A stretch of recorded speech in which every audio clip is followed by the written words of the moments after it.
Hello my good dudes, today we're going to be polishing turds. We're going to do paint corrections on an old Mercedes that the absolute wrong way. Our goal is to do nothing right but make the car look marginally better.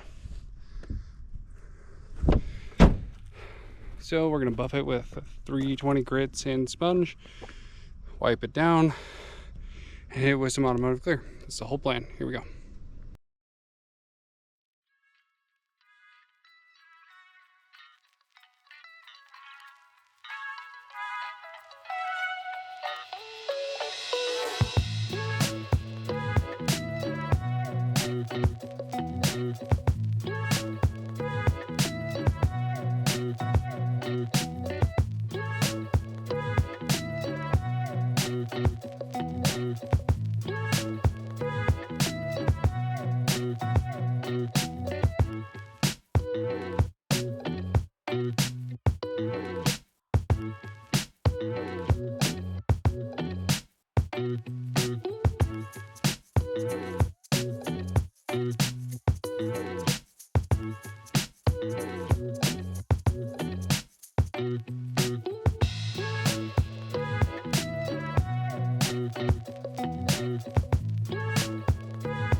Alright,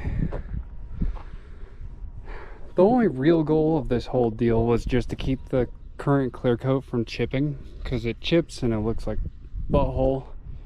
I would even take it now with the streakiness of the paint, but we're not quite done yet. I'm going to go through, now that there's like a few layers of clear coat and I went all over the place because it was just soaking it in, so I'm going to go through and buff down the clear coat to make it even, because you can't just leave any aerosol alone. So as if it stays that way, he'll just collect dust in the raised areas where you can see that streakiness. I wonder how much of this shows up on camera. Probably all of it, but yeah. So I'm gonna just dust a little bit more on here, and then probably tonight, tomorrow, I'm gonna go through and buff it, and we'll catch up then. Well, it's a little bit of a cop-out, but I went through and I'll show you everything I did. Here's where we're at now.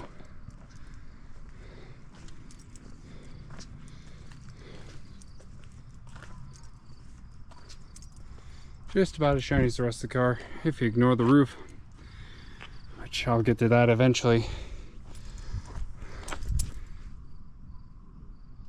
It's not perfect.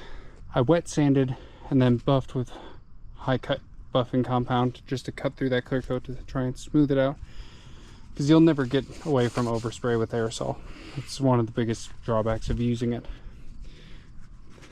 and it really beds into everything, or wherever it overlaps it doesn't set right, and you can't keep everything wet at the same time. So, but I'd say it looks pretty good. Now if we take a look in the middle of the hood, you can still see some lines until you get closer to the front. So my biggest problem there is the fact that I just lose leverage all the way around the front and sides. I got that pretty good. But right in that middle part, I just can't put down the pressure the way that I want to. So the next time, which I may or may not make a video on, probably won't, because there's only so many videos that I can make entertaining about cutting and buffing anything. I'll have to get like an actual buffer wheel and use that to add some mechanical leverage. No, I don't know. I'm just saying stuff. Just when I thought this video was over, I just set down a rag on top of the car and I was like, okay, well, I'm gonna go. I left compound on the car and I rubbed it away. And it looks so much better than the rest of the roof.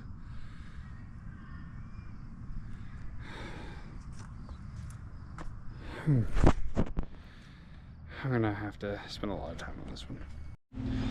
Alright, we got some good light, so I'll show you guys where we're at.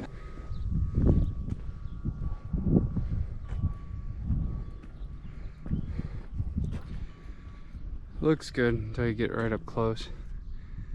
You can see all the lines in it. I need to go through and get a buffing wheel. Yeah.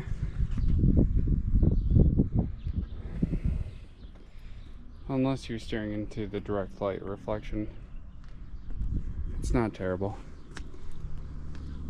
And as soon as I get a chance, I'm gonna buff out the rest of the roof.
Alright, so in the process, the things I've learned is I probably should have gone through and sanded this with 1500, then 2500, and then buffed it, and then used like lacquer thinner or something, or alcohol to like remove all of the dust and everything, and then clear coated it. But I'm not, to be honest, I'm not terribly upset with how it turned out. I just know that it could have been a little better. And the roof is marginally better. I guess it's a little difficult for me to tell at the moment just because I've been staring at it for like 2 hours. So what I'm gonna do is I'm gonna go take this to a car wash, get all of the extra shit off, like all of this. And then I got some stuff on the trunk, and it's on the windows, and it's all over. And if anybody's curious about what I'm using, it's just, you can buy this from O'Reilly's. So yeah, I think I'll go to the car wash, get it properly cleaned, and then do some before and afters.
honestly, I don't think it looks too bad. Definitely left a few lines in the roof and on the hood, and it's imperfect, but from a few feet back, it looks a hell of a lot better. And that's more or less what I was going for. I just didn't want any flat spots. I wanted it to be at least a little shiny, a little reflective, you know, classic turd polishing. So with all that said, I'm not too upset about the whole deal. There's still a lot more to do, but I don't have time to do it. Not currently. I've got too many things planned. But I might do another video of like actually going through and like really digging into it and really going through everything after I get like a buffing or a buffer polisher, whatever the brand that's selling it wants to call it, and going through and like getting all of the minute lines out of the hood from the paint job that I did, and then really cleaning up the paint on the hood and maybe, or on the roof, and then going through and like maybe clear coating the roof so that way it's like properly reflective. Because like if you look at it now, you can tell the hood is a hell of a lot more shiny than the roof is. But yeah, I think that's where I'm gonna leave this one. Have a good one, my good dudes.